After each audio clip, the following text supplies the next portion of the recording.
Welcome back to another episode of Geekorama, a podcast by geeks for geeks.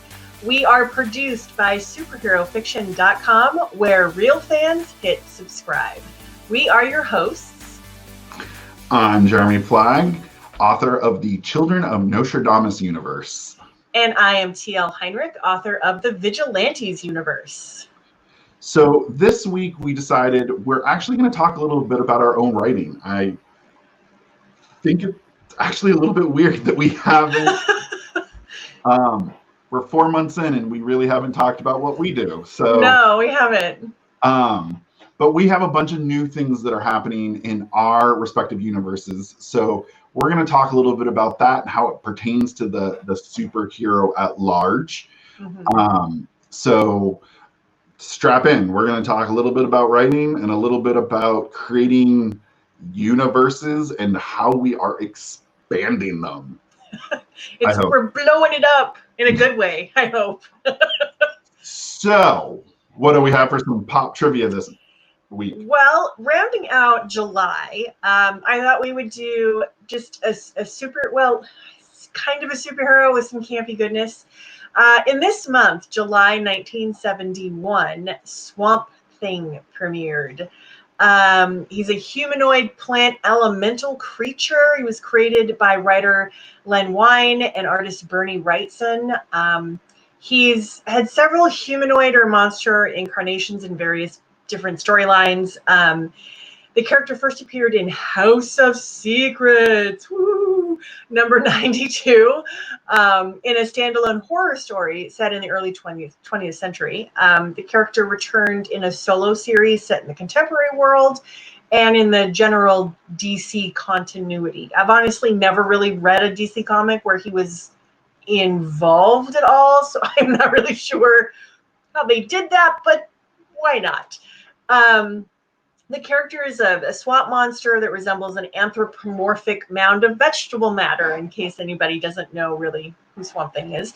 And he's known for fighting environmental terrorists and various supernatural threats.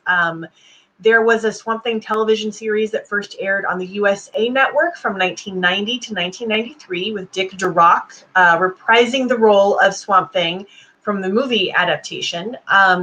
DIC Entertainment's Swamp Thing animated series debuted on Fox Kids in April 1991, with Len Carlson providing the voice of the title character. And a live action series based on the Swamp Thing and produced by James Wan was released in 2019 on the DC Universe streaming service, with Alec Holland portraying Andy Bean, while Swamp Thing is played by Derek Mears in an actual physical costume, kind of a la Creature from the Black Lagoon. And that's the DC one, the streaming one. I know almost nothing about Swamp Thing at all. So the majority of my knowledge about Swamp Thing comes from the USA Network. And from that TV show, which I've heard was really bad. It's so incredibly bad. So in a nutshell, the whole thing is, do you remember the TV show that was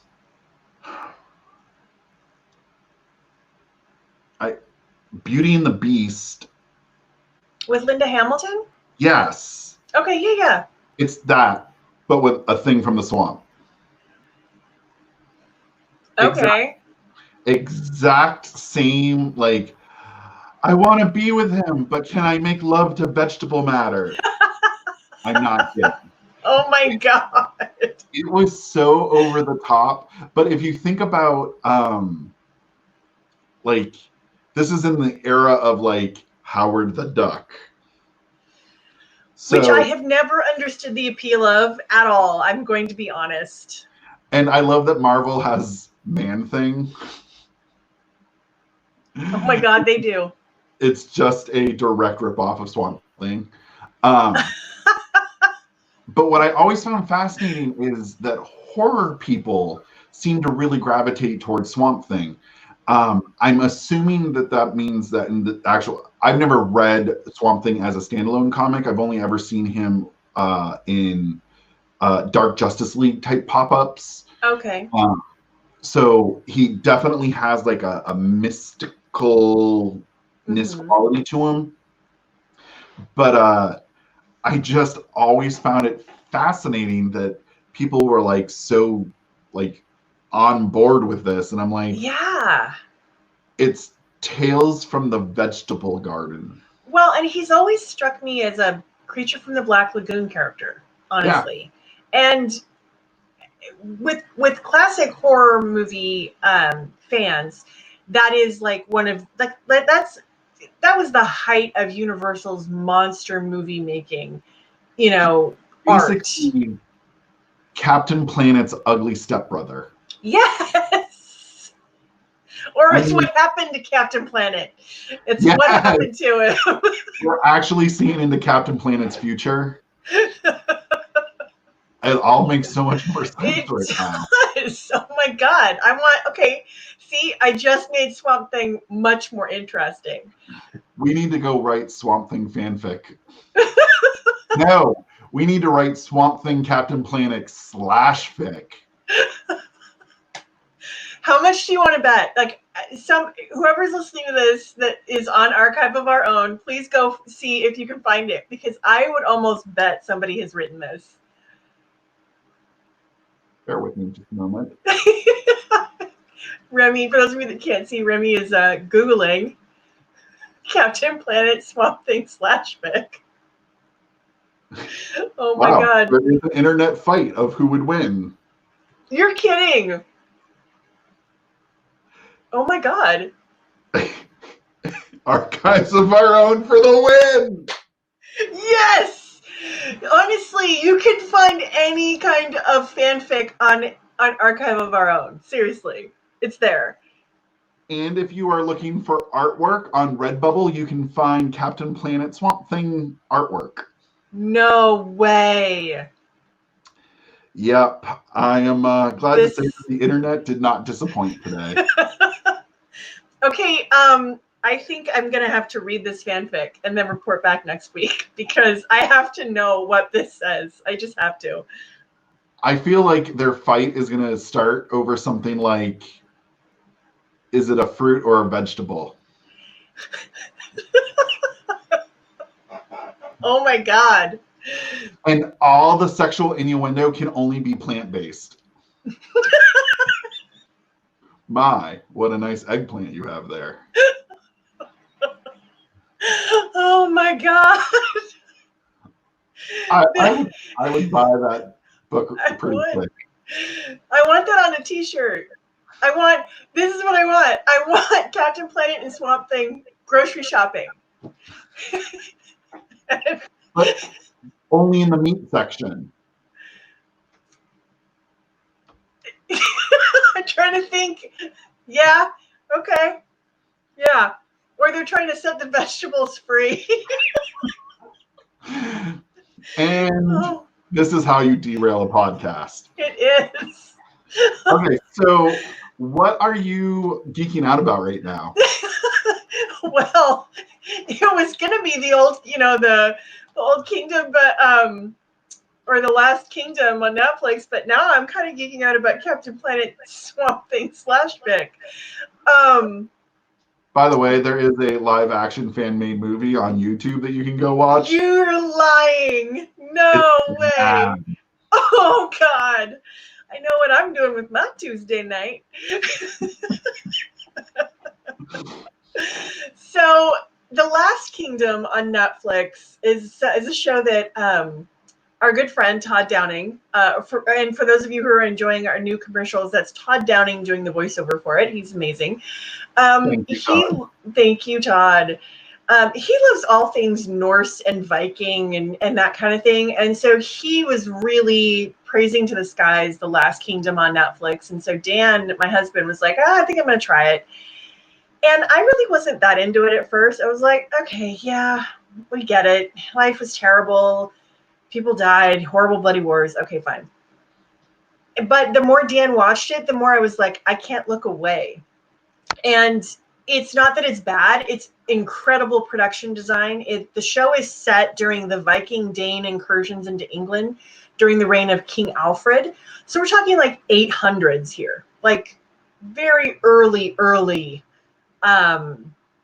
parts of, England wasn't even England. There was no England. There was like Daneland, and there was Wessex, and there was Mercia.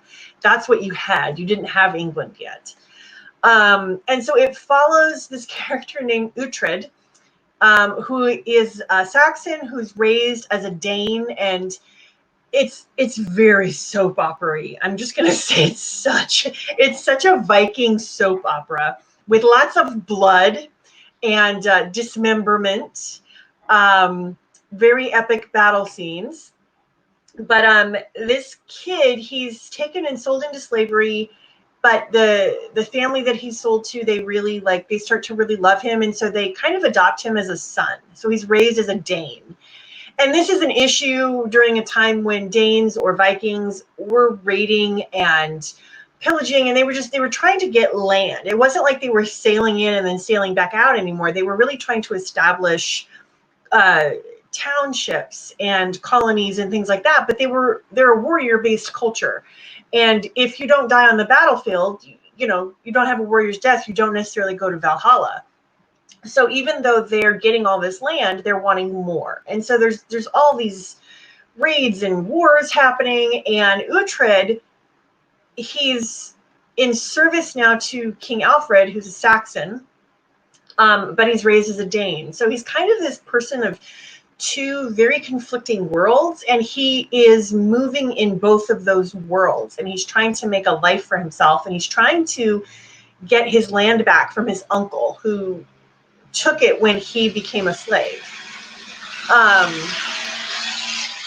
And so the whole show so far, we're in the second season, is like, it's just one thing after another. I mean, this guy is like, doesn't understand the church, the Christian church. He doesn't believe in it.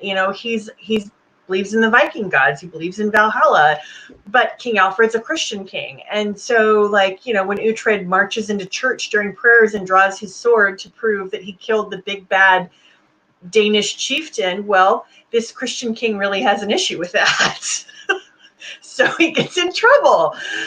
He marries he's forced to marry a Christian woman, which at first works out just fine until he doesn't respect her faith, and then she just basically tells him to fuck off, and she becomes a nun. And then he marries a soothsayer who has to remain a virgin in order to keep her powers. So it works out okay for a little while, but then they're just like, fuck it, and literally, fuck it.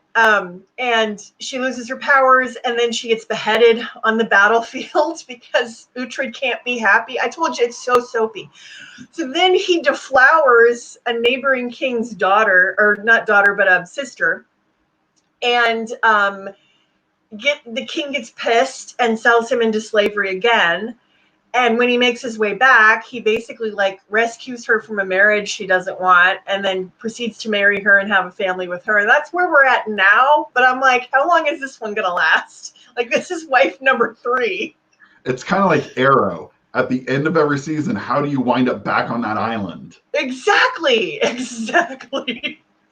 So he's married. How is this one going to die? Exactly.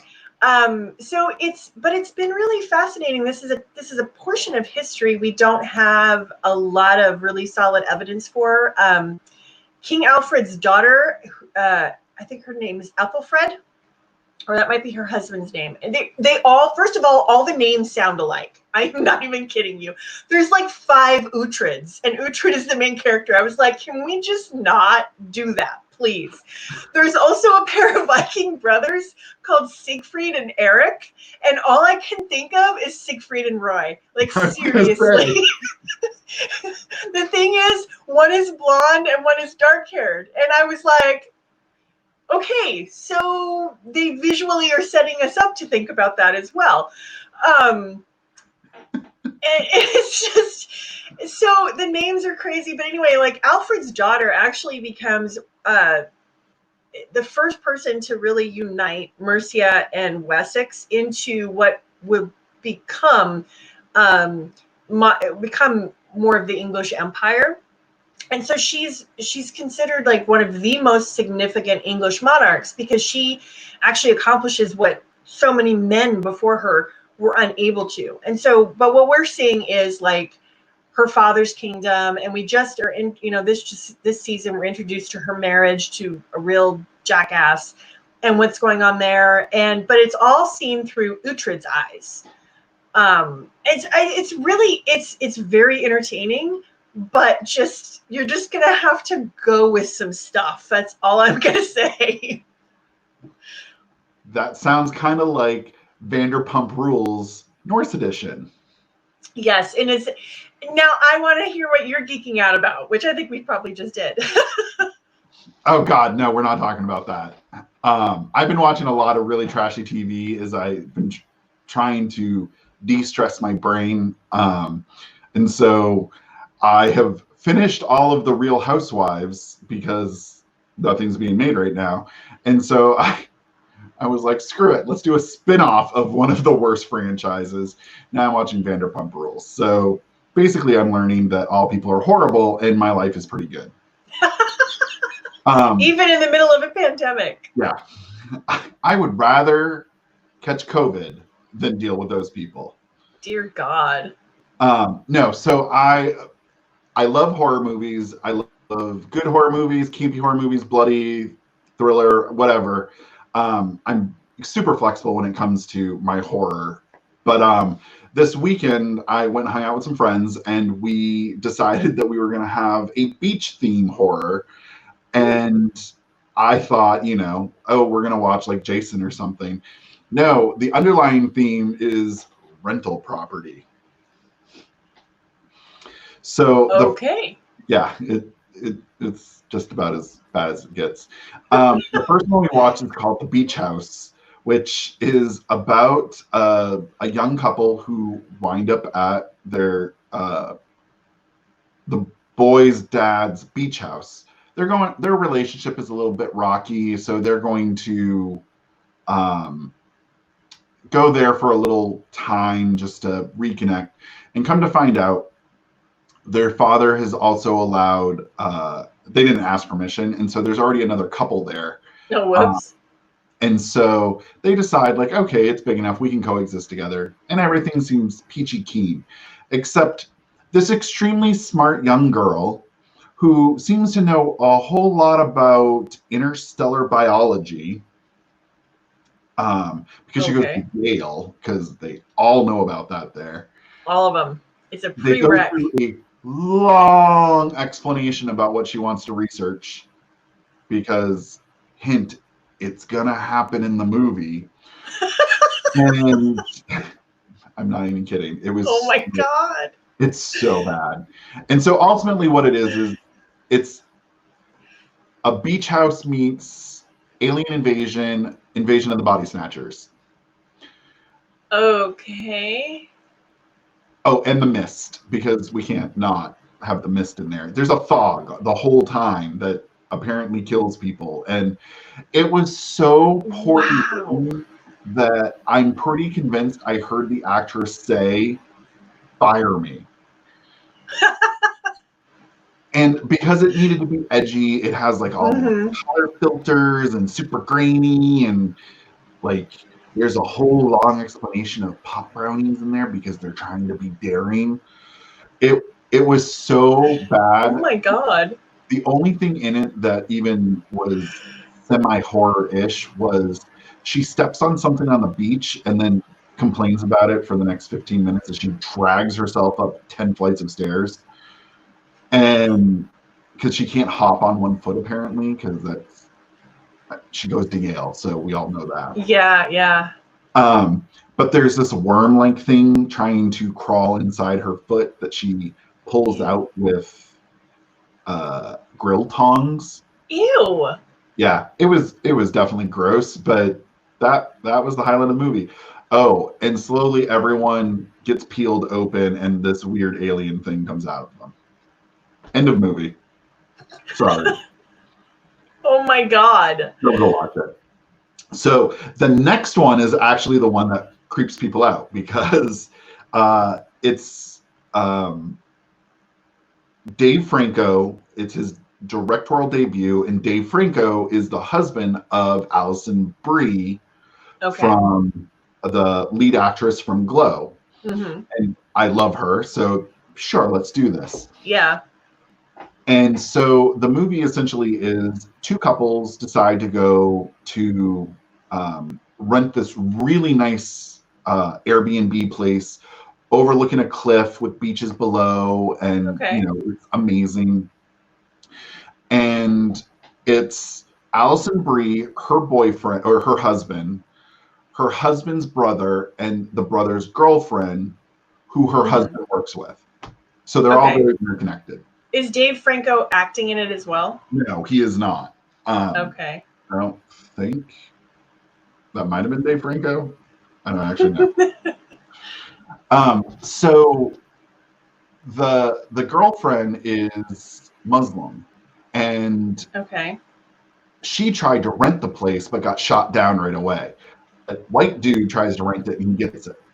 And so, this is a thing that happens. And so the dude at the house waiting for them is, kind of a country bumpkin. And you're like, how are you renting this place? And what the hell? And he's just every racist dude in the world. And so she confronts him, and it gets awkward. And you're like, oh, he's going to come back and kill them all.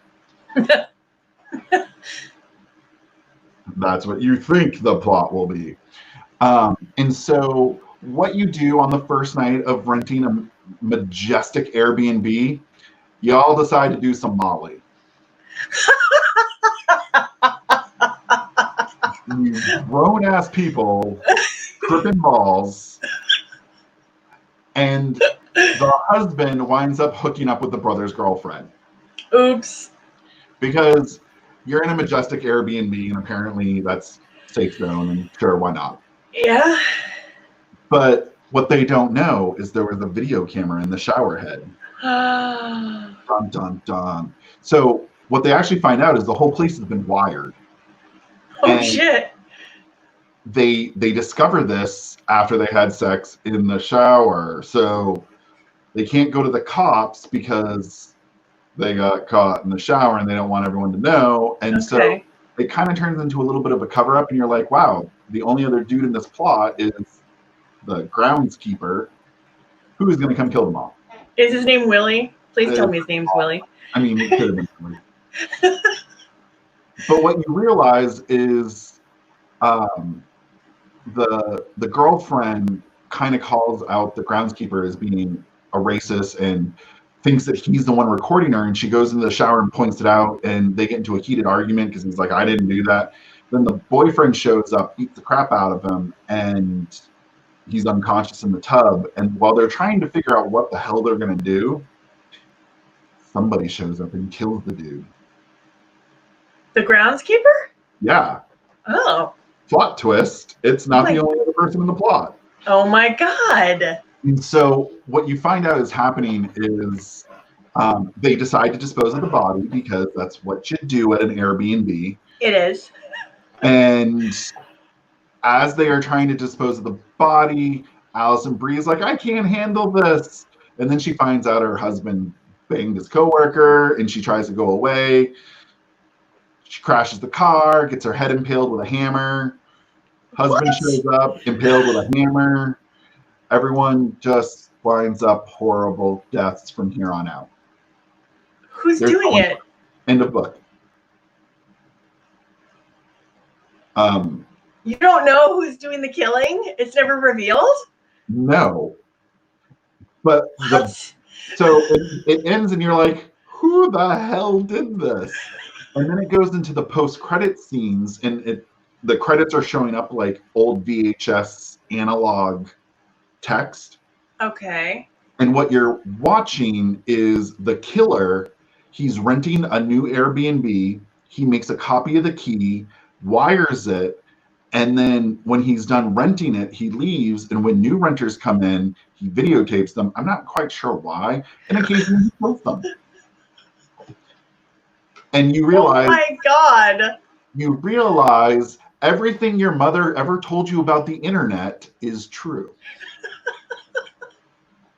So I hope you all go out and rent wonderful beachside Airbnbs. Check to make sure that when you're tripping balls and having sex with your significant other's coworker, check the shower head for a camera.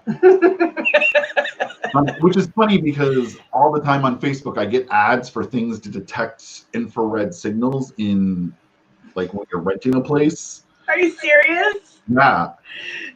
And now you know why. And I'm like, oh, this movie's why I get those. Huh. That is disturbing. So now, of course, every time I go to rent an Airbnb place, I'm going to be like, dear so, are you potentially a killer or have you rented to killers? Do you have a weird fetish where you feel the need to wire your B&Bs? So I would say the movie was like a solid C+. I mean, it was fun to watch. It was not boring. It was not expected. Yeah. And so there's a sequel in the works. Oh my God. Because why not? Oh my God. Alison Brie basically can only play a woman where horrible things happen to her nonstop. That's sad. So if you're a horror fan, go put it on your list. It was a fun watch. It is worth it. Despite the fact I just spoiled the whole thing, I kind of did you a favor. At least now you know. You can go in with your expectations managed. 93 minutes. So, so do we want to get going with the deep dive? We do, but first we need to pause for a special commercial break. Behind every great superhero story is a sleep-deprived author. Join Franklin Kendrick every Friday as he takes you behind the mask and asks today's hottest superhero authors the burning question we all want to know. Do they always write in spandex, or is that just a weekend thing? So we haven't really talked about our own books or our own writing, or we really don't talk about our own stuff ever. Not really. But we're both in the process of kind of expanding on our superhero universes. So we thought we would talk a little bit about that, what's going on, why we're doing what we're doing. So if you are listening to this and you are interested in superheroes or fiction or writing, definitely worth checking out. And some of it is convoluted Marvel level reasoning, and some of it is because we want to make some money. So, because we're a business. If you're an indie author, you're a business. So, as of right now, what do you currently have out, and what is coming out publication-wise in the next couple months? So right now I have the first trilogy for the Vigilantes universe, which is the Rise of Heroes trilogy. And that's Serpent's Return, Shadow's Torment, and Steel's Fate. I also have the first book in the Heroes of High Tide series, which is a brand new series in the Vigilantes universe. So book one of that came out this spring, right smack in the middle of COVID ramping up. So that was great timing. And then the sequel is actually coming out in a couple of weeks. August 15th, the book 2 will be out. So that's what's ready kind of in the pipeline right now is that book. Right now for mine, I have the first, so mine starts convoluted. I have a quartet. So there's Nighthawks, Night Shadows, Night Legions, and Night Covenants. And that's a 4-book quartet. And then I have the prequel book, which is Morning Sun, which is only those characters kind of world building for what's happening in those books.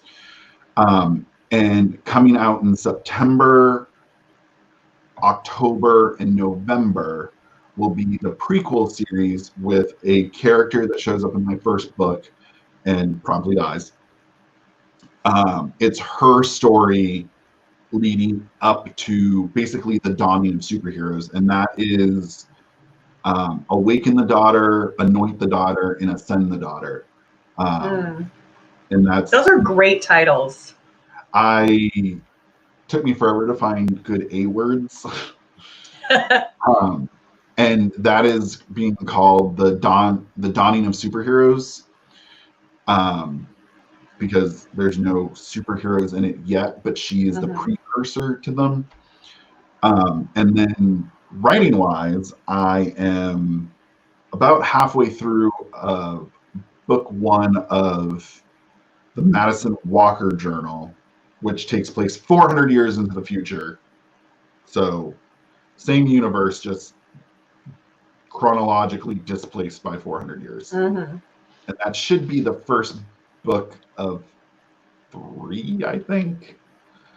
But we'll see. Who knows what's when do you think that'll be out? I was hoping to get the first book out this December for that. The problem isn't so much the writing speed, it's the getting things edited. I have literally booked up an editor for the majority of fall, and she already has too many things on her plate.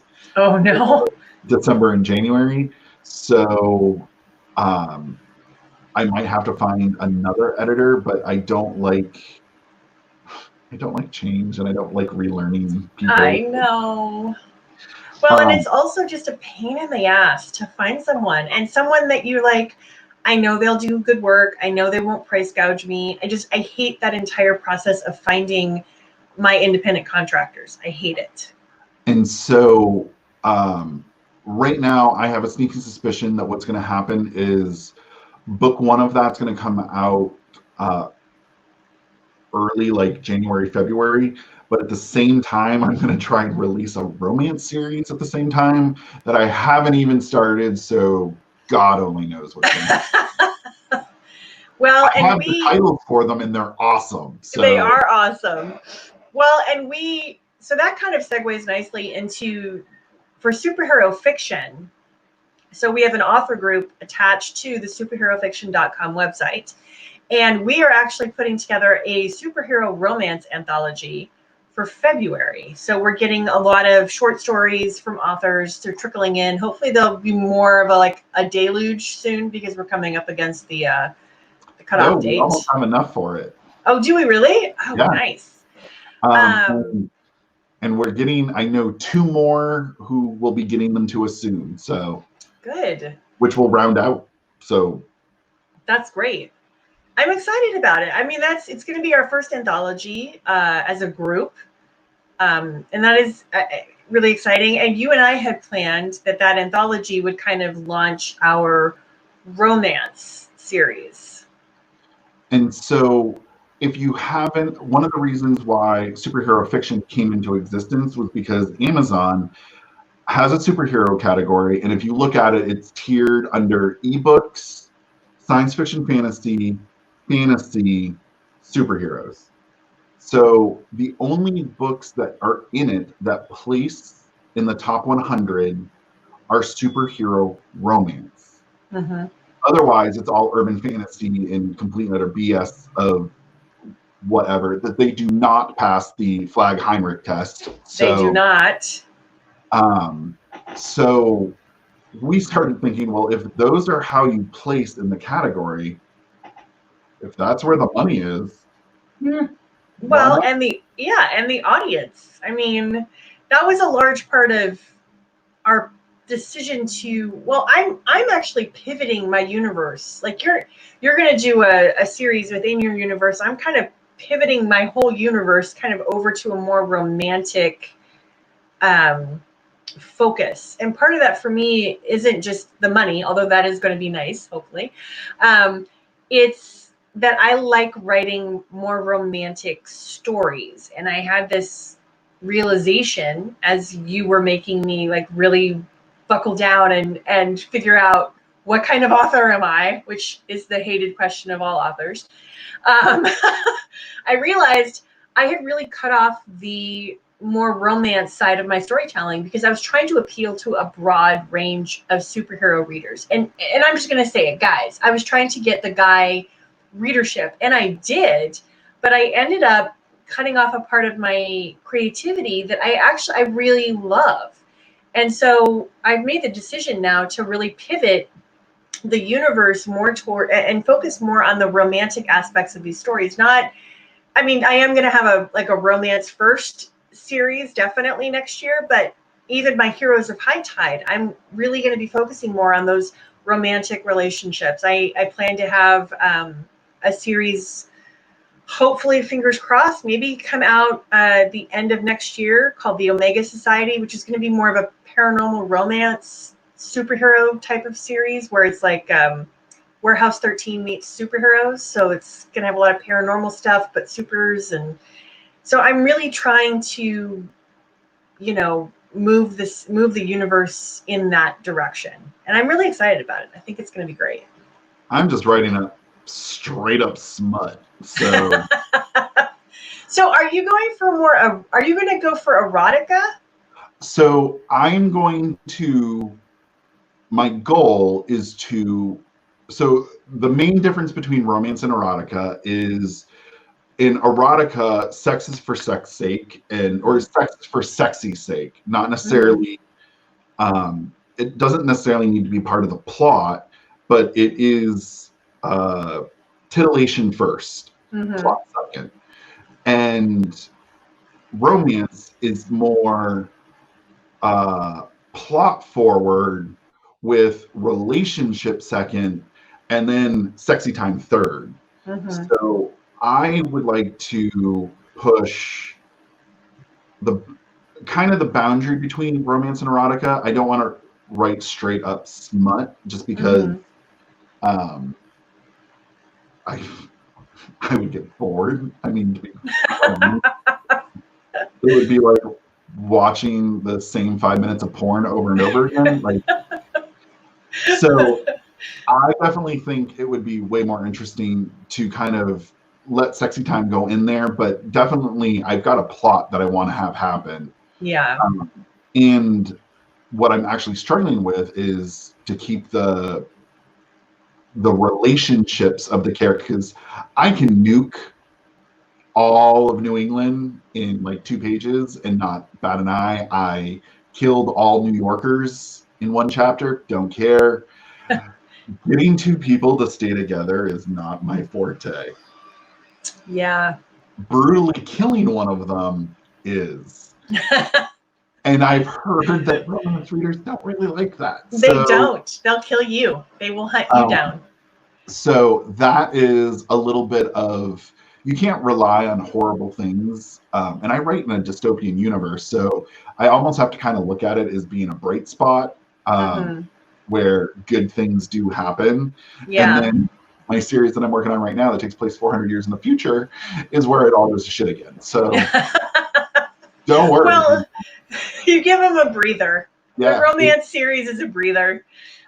But I found a way to make the romance series work in my universe's developing plot. So good. It actually allows something to happen that would otherwise be a 1 chapter. Oh, remember back when? So this can unfold around them, and it's just a backdrop. So I think it will actually serve a good purpose, and it doesn't need to be horribly convoluted. That's the thing that I'm finding both refreshing and challenging, because I started book 1 of my romance series today. I started writing it, and I'm finding it refreshing that it doesn't need to really be complicated, that, you can have a plot point there and you can say this is because it is. And a lot of times, if you do it well enough, romance readers will be like, okay, I can buy that. But I'm also finding it difficult because I'm used to having the more complex, world building and plots and having to justify a bunch of stuff, because superhero readers are not like that. Like you need to be able to have a reason, even if it's just 1 sentence. So Night Covenants, the last book of my my pilot series, I guess you would say, has 7 points of view, Oh my 3 God. timelines. There's an entire battle that takes place in somebody's head. Oh my God. And dead people come back from that one. Oh, and they're zombies. Yeah. You don't have to make it that complicated for romance. Yeah, and the funny thing is it all makes sense. Like, and I do build it up like it is all viable to my world. And when you hear about it, you're like, oh, and there's a religion involved in a secret society, and the government's toppling. There's nothing I didn't put in it. And it's funny because I had a reader reach out to me. He goes, "What's happening in the rest of the world?" Shh. The only thing I didn't put in that book. There's another series for that. Isn't it funny? It figures you'll have at least one reader that will bring up the one thing that you're like, I didn't have an answer for this, and I thought I papered it over really well, but then there's that one reader that's going to poke a hole like right through it. Well, it's funny because my second largest market is Canadian readers, so I made Canada the superpower in my universe. Nice. They foster super people. Like they welcome them. They're not being hunted there, so it's safe grounds for them. And in turn, they don't serve the government, but they partner with the government. Mm-hmm. And basically, they're helping the Canadian government become a technological superpower. And so, makes sense. The Canadians are like, oh, Americans, we're going to build a wall. Well, and finally, the Canadians are the heroes. They're like, oh my God. And their prime minister is a super person who is so Justin Trudeau, it's not even funny. Why? I mean, why wouldn't you make him Justin Trudeau? There is a comment about his butt in the book. Nice. Very nice. And so, but the reason I didn't include the rest of the world is because the sequel series will actually take place, it starts in New York, and then promptly it's going to wind up in Quebec. And then from there, you're going to find out the UK is in turmoil because the Queen of England has declared war on the rest of the country. Don't ask. I do have this figured out. Is this the 400 years in the future one? No. This is happening right now. It's a different one. Okay. All right. But it's going to have some of the same people. So that is a true sequel series. So wait, how many do you have? As of right now, okay, they're in chronological order. There is the Eleanor series, the Dawning of Heroes, the Night Quartet, the Romance series, the Nighthawks sequel series, and then the Journal of Madison Walker. Damn, dude. 2 of them are written, 1 of them's partially written, and the other 2 are plotted. Oh my God. My books are actually, let me open my spreadsheet of doom. My books are plotted until the end of 2021.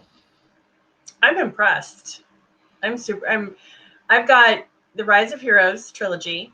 I have the Heroes of High Tide, which will be, it's going to have 3 books. Like the 3rd book will come out next year, but I'm leaving it. I'm resolving things, but I'm leaving it open enough to where if I wanted to write more in that one, I could. Mm-hmm. The romance series will come out, at least the first 2, probably 3 books will come out next year.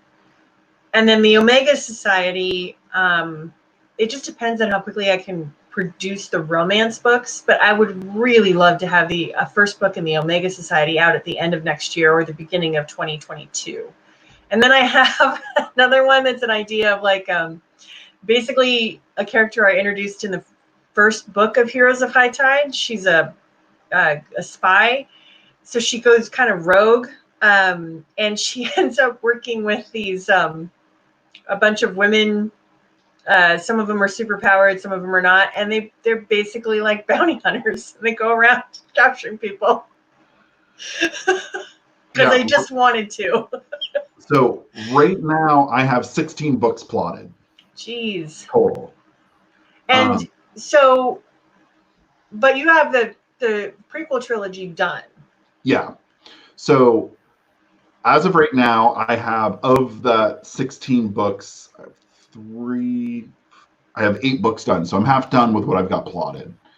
And then there are absolutely more stories to be told. Some of them are the thing that's going to be happening in the UK. The reason I'm wanting to do this is because I spent enough time in the UK that I know some of the locations, and I know just enough about their government to be a little dangerous. So got ya. Okay, that's fun. The boyfriend will have to do a lot of fact checking for me. And I just think it would be so cool for the Queen of England to be like, no. And it's a little bit Knights of the Round Table, because the government is going completely off its rocker. And she is assembling a collective that will defend Britain. So oh wow, that sounds really fun. So it's a superhero take on the King Arthur mythos. Mm-hmm. And I may even have it being referred to as her castle being Camelot, just because we need some code names here and there. So and also, why not? It's cool. Why not? I can so see her. Maybe I'll make her have powers. Are we talking the current Queen of England or a different one? Yeah. The President of the United States is 89 years old, and she looks like she's 45. So my technology had to evolve to fix some bad math that I did. That's okay, because it's like, it's alt history, dystopian future. Fine. Yeah. And the Queen of England has some nanotechnology shoved in her, and poof, she lives longer. Exactly. We'll see. It might be an error. And I've rewritten history as of World War II, so things can be different. Yeah. Oh God, I'm gonna have to do more history research. You're gonna need a world Bible. I have one. Oh, nice.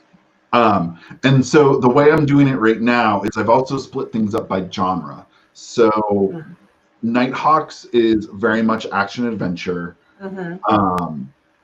The Eleanor prequel series is very much alt history, urban fantasy. The Diary of Madison Walker is straight up hard sci-fi. Mm-hmm. The Nighthawks sequel will be action adventure again, and then I have them called. Oh, I thought. Maybe I'll change the name. Harem of Heroes. Are you doing harem romance though? Because if you're not, it just sounded so good. It does, and you could do another series. My type is really small. It's called Haven of Heroes, and that's going to be the romance series. So what I'm doing is kind of definitely letting superheroes take a theme throughout everything, but I'm definitely altering my genre to fit certain things. So the Eleanor series is actually a lot more similar to your first superhero series, which is a little more vigilante, urban-ish woman. Yeah. Actually, what year was yours taking place? That one, it spans 1947 to 1962, I believe. Okay. Yeah, 1962 is where the last book is set. Yeah, mine goes from 1916 to 1942. So What I'm doing is I'm doing genre dipping to grab readers from other things. And the potential problem with this is you can't be all things to everybody. Yeah. So I'm almost genre focusing each one. So the romance series, there will be superheroes, and there's going to be a little bit of sci-fi in there. More aptly, it's probably going to be sci-fi romance for that one. But superhero readers don't know that they like superhero books. And this has been, when you try to sell a superhero book to someone, they're like, oh, I don't read comics. No, this isn't a comic book. Yeah, it's, if you like the MCU, if you like Young Justice, if you like the CW DC universe, then you more than likely are going to be a fan of superhero fiction. It's prose, it's novels, it's not comic books. And everyone has their own take on it. So Justin Sloan has his series, The Supers, are superhero space opera. So if you like outer spaceness and spaceships and superheroes, you got something. Yeah. Or Jeff Haskell has he's got the Arsenal series, which is like a female version of Iron Man. And there's aliens in that one too. Yeah. So there's alien invasion stories in that one. And then you even have Samantha Bryant, who takes a lighter approach, and her series is women after menopause developing superpowers. Yeah. And so just like superhero movies, each of these have a different audience and speak to a very different people. But if you liked Iron Man, you're most likely going to like Black Panther. Yep. You might not like it as much, but you'll feel satisfied with your ticket price. Yeah, exactly. And a superhero novel lasts a lot longer than a 2-hour movie. Well, and that's the thing is, I don't like to say that you have to trick readers, but you do kind of have to trick readers in the sense of you have to appeal to a recognizable genre like urban fantasy, paranormal romance, dystopian sci-fi. You have to really key into those genre tropes and then overlay it with superheroes is really how you. But then there are also superhero books like CC Akike. His superhero books are just straight up superhero books. Yep. There's a definite YA aspect because I think 1 or 2 of his protagonists are in high school, but they're straight up. They're not like reading a comic book because there's not the panels or anything, but it is just a straight up superhero story like Superman or something like that. And imagine if I sat down and said, you need to check out this TV show I watched. It's about this obnoxious blonde valley girl who, in between going to school, she's going to go out in the middle of the night and stop ugly ass vampires from destroying her quaint California suburban town.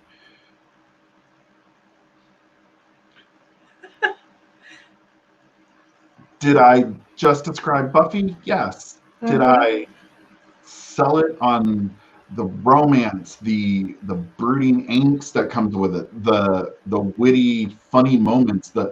It's a really broad thing.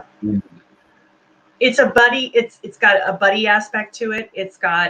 There is a slight dystopian kind of feel to it, especially the last season when the world is like coming to an end. It's dark. There's a lot of things there. There's a season where genetic modification becomes a thing. There's, Dracula is a thing.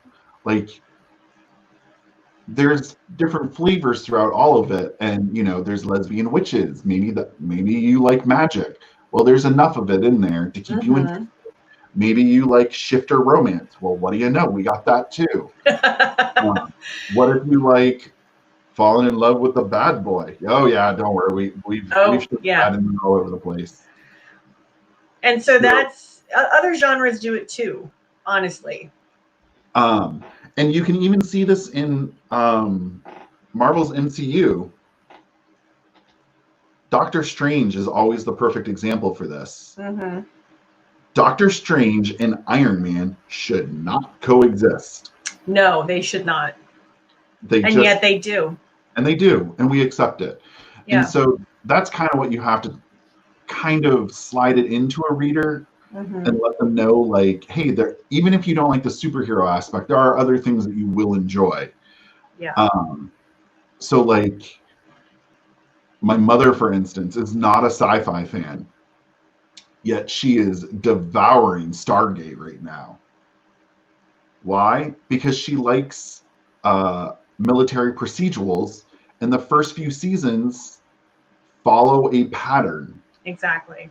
And as it builds up, sure, my mom will be fine with flying pyramids and religious races. But you gotta spoon feed it before you get there. Yeah, you gotta get, like, and Star Trek is another good example. Like Deep Space Nine, for instance, is frontier base. It's like it's the last, frontier. What's the word I'm looking for? Not base, because that doesn't sound right. Space station? Something like that. But basically, it's kind of this. You're on the edge of space. You're dealing with a lot of colonialism. You're dealing with a lot of issues that Star Trek really hadn't dealt with to a large extent before Deep Space Nine. But it's still Star Trek. And Dax get together, like that's really all I cared about.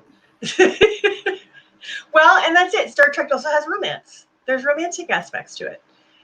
Voyager is more like, you're lost. It's 20,000 leagues under the sea. It's, And the romance in that was, for the most part, kind of light.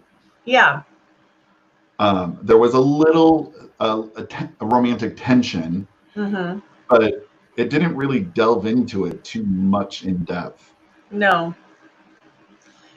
But so superhero fiction isn't the only genre that does the more layered approach.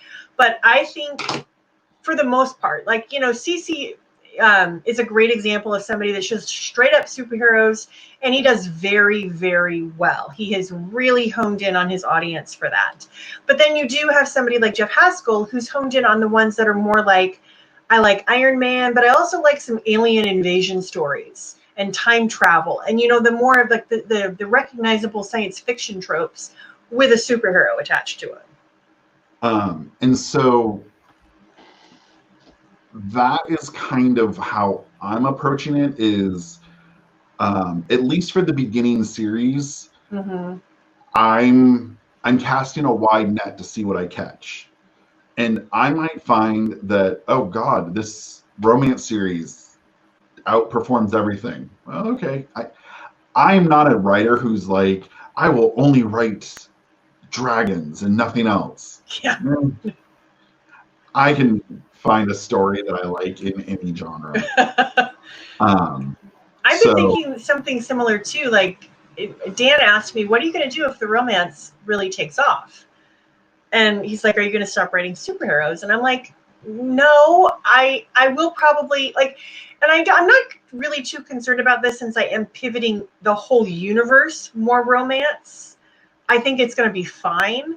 But if the romance first series does, like, is my bread and butter, yeah, I'll come up with another. I've actually got like the seeds of an idea for another romance series set in my universe. It's nothing I'm ready to talk about yet, but I mean, I've got that on the back burner. You could make a superhero team where it's romance first. Yeah. I mean, it's all. the Omega Society, I mean, I'm really excited about this idea because it is a group of people like Warehouse 13, and it's got a slow burn romance, which a lot of paranormal romance readers really like, a really well done slow burn. So that's there. It's got supporting characters that are going to be really interesting and have their own romantic entanglements. I'm really excited to figure out, how do I weave these in? How do I tap back into that part of myself as an author that I have really kind of tried to, cover up and not work with. And it is a mindset shift. I'm not going to lie, because the instinct has always been, no, you can't make it like that because, your readers aren't going to like it. And now it's like, well, I'm also going to have to expand my readership. So I'm working on that too, like working on a new reader magnet that's more romance focused, working with my newsletter subscribers, letting them know, hey, this is what's coming, but also giving them some ownership and asking them, what characters in my universe do you want to see a romance short story with? Giving them input into some of the stuff. And so I'm hoping I won't lose that many, and I'm really hoping to grow a more romance focused audience. Well, and you can, it's almost, yours is kind of almost the flip side of it. You are selling superhero people with more romance. Yeah. The CW wouldn't exist without the will they, won't they, will they, won't they. Exactly. And how many people love Lois and Superman? Yeah. They love, they ship Catwoman and Batman, or Wonder Woman and Batman, which that's my ship. Love it. He's so not enough of a pimp to get her. Oh, I really would love it though. Anyway, Barbara Gordon and Dick Grayson. We have these really iconic superhero couples that people like me, I'm like, I want to see that story. I want to see more Dick Grayson and Barbara Gordon. You know what I mean? Like, so that's what I'm hoping to, like, tap into that audience and really appeal to them. Like in romance forward in comic books has always, been almost a source of angst. And I was, last night I was reading X-Men, and I realized probably the longest and healthiest relationship in X-Men comics has been Emma Frost and Cyclops. That's kind of sad. Because the Jean Grey Cyclops romance was not a good one. No. So in Logan literally dates a woman to watch her die. Gambit and Rogue, I guess, maybe. They got married. Kitty Pryde and yeah, but we need to overlook the fact she was 13. Ew. Yeah. And on that note, ew, gross. And he even tells her in one issue, "You're too young." So it was acknowledged. Oh God. But yeah, they do finally wind up getting married. So, but yeah, there are definitely romances that we read those comics for that. Yeah. I lived for the Emma Frost Cyclops pairing. Yeah. The fact that she owned him makes me laugh every time. Somebody needed to. Yeah. Somebody needed to. All right. So yeah, I think having the other element and selling it that way, I think it's just kind of good marketing, and at the same time, we know there's a readership for it. Yeah. And we're trying to find readers. We're trying to connect with readers, honestly. Money. Yeah. Well, that is the other part of it. So yeah. So what do we want our question of the week to be? What if we ask, because this will go up in the Facebook group, and I'm kind of curious to know, what is your favorite superhero genre? That is a good one. I'm going to use it for my market research. It does double duty. Yeah. All right. You'll know what the answer is next week because I'm going to tell you all about the new novel I'm writing. It's going to be Space Western Swamp Thing Captain Planet flashback. You should totally do a Swamp Thing one. I'm serious. That's what I want. All right, everybody, tell us what your favorite superhero genre is, please. And that's our show. Thank you for tuning in. To stay up to date with the Geekorama podcast, you can watch our videos on YouTube or subscribe to us on Apple Podcasts. And if you enjoy the show, leave us a review or hit the thumbs up button. New episodes are released on Thursdays for podcast listeners and YouTube fans.